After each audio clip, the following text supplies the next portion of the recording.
What's up guys, it's on Malik back here. As I'm sure you know, LEGO has been making Star Wars sets for over 2 decades now, and have made tons of amazing vehicles, minifigures, and everything else from the Star Wars universe.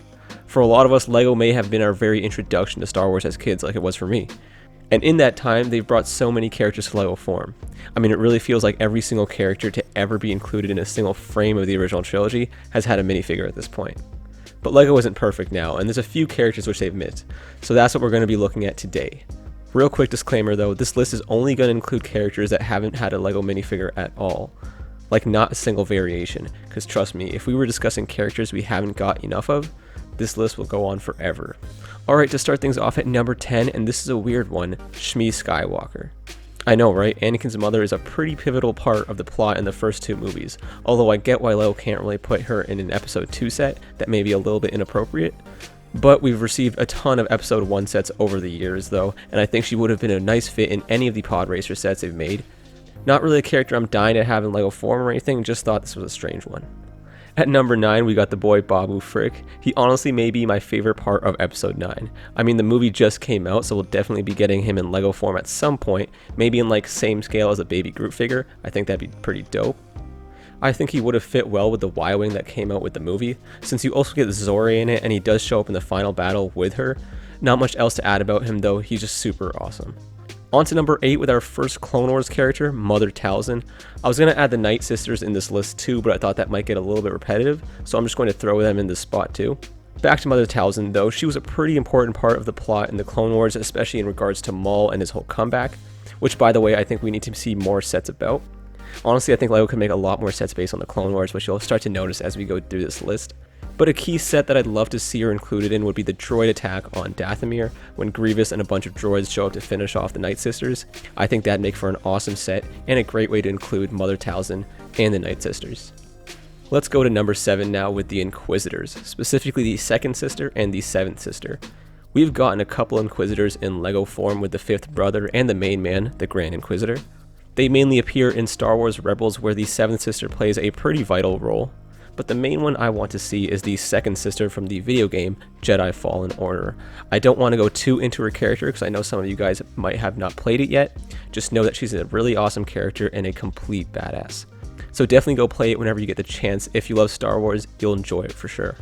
Also, that helmet piece looks so dope and would be great to have in LEGO form. At number 6, we got a pretty unrealistic one, which I know will probably never happen, which are the father, son, and daughter of Mortis.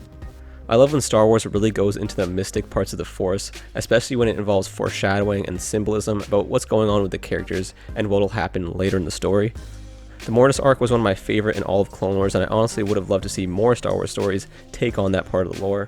Currently, it only really shows up in the animated TV series, but who knows, maybe we'll see it in future games or even in the movies. From a LEGO perspective, I don't really know how they could go about making a set that would fall in line with the type of stuff they usually put out, but still these are some pretty important Clone Wars characters and would make for great LEGO minifigures. Halfway through our list now, we got Saw Gerrera at the number 5 spot. Saw was first seen in the Clone Wars, and while I wasn't the biggest fan of the story arc he was included in, I did like his character, and he only got better after Disney decided to make him a pretty major character in Rogue One and post-3 Star Wars in general. I thought it was a great way to interweave Clone Wars and the film series and help give Clone Wars some much deserved relevance. Since then, we've seen him in Rebels and Jedi Fallen Order as well. Rogue One is one of my favorite Star Wars movies, so I guess I'm a little bit biased, but I think it's a crime we don't have more sets for that film. Another character that I was going to include in this list but didn't was Galen Erso, Jyn Erso's dad. He's also in Rogue One, so I didn't want too many Rogue One characters taking up a lot of spots, but getting him in LEGO form would be awesome too. Next on our list at number 4, we got a few different characters that all sort of work together, Bo-Katan, Almec, and Gar Saxon, with Bo-Katan being the one I'd like to see the most. Mandalorians keep getting larger roles in the Star Wars canon, and with the ending of Season 7 of Clone Wars, and Bo-Katan returning in the Mandalorian Season 2, I know we'll get to see her in LEGO form from any of these 3 eras eventually.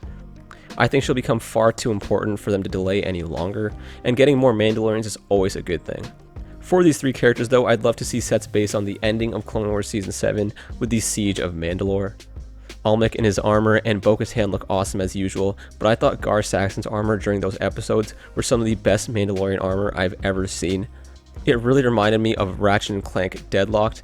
I'm not sure if anybody else was thinking that, but if you were, let me know down in the comments below. Alright, we are at our top 3 spots now, so at number 3 we have 2 characters, but since they're both from Solo, I'll put them in one spot, Dryden Voss and L337.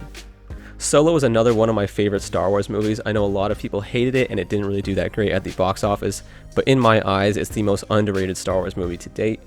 I loved everything about the movie and was hoping for a sequel, which we probably won't be seeing, and since this film wasn't as successful as Disney had hoped, I doubt we'll be seeing any new LEGO sets based on it.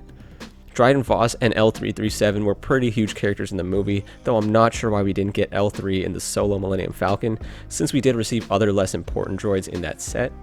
But I am quite biased here though. I am a huge fan of Phoebe Waller-Bridge, since she stars in Fleabag, which is a great show.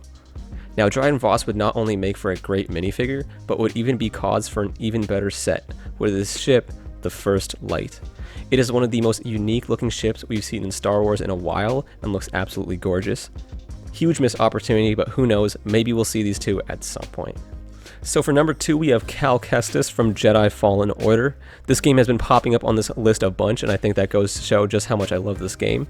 He is the main character, but honestly the rest of the cast are also some minifigures I really think LEGO needs to make. We are getting a sequel to the game, which will probably release around 2022, and LEGO has done sets for the recent video game entries like Battlefront 2, so I think it's only a matter of time before we get Cal in LEGO form. A great set that I'd love to see the whole crew in is the Mantis, a very unique looking ship, and would love to see the LEGO designers take on that vehicle. The game only did come out at the end of 2019 though, so who knows, maybe LEGO's already working on some Jedi Fallen Order stuff. Before we go on to our number 1, I thought we should take a look at some honorable mentions who didn't make the list. I won't go into too much detail though.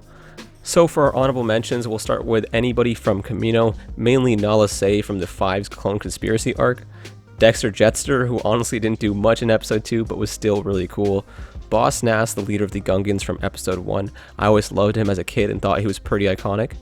The last 2 honorable mentions are actually from the original trilogy, Dr. Evazan and Ponda Baba, who take part in one of the most iconic and also violent moments in Star Wars. Okay, with the honorable mentions out of the way, we have our number 1, which I'm sure a lot of you have already guessed at this point. Fives. Yes, we have received so many different clones over the years, but Fives is no ordinary clone. Not only is he an ARC trooper with some of the most badass looking clone armor I've ever seen, he is one of the most influential clones to ever exist and almost spoiled Palpatine's great plot, which is the entire premise of Star Wars. Fives was such an important character in the Clone Wars as we saw him progress as a shiny in Rookies to exposing and taking out Sith in the Umbara arc. Now Fives is not the only clone LEGO has missed out on, there's also Echo, Jesse, Tup, Waxer, Boyle, and the list could honestly go on forever. I just think of all the clones we need to see as minifigures first, Fives is the one. There you go guys, the top 10 Star Wars minifigures LEGO has not made. Before you head out, let me know what your list looked like down in the comments below. And if you guys don't mind subscribing, it'd help me out a ton. Thank you all so much for watching, and I'll catch you guys in the next one. Peace.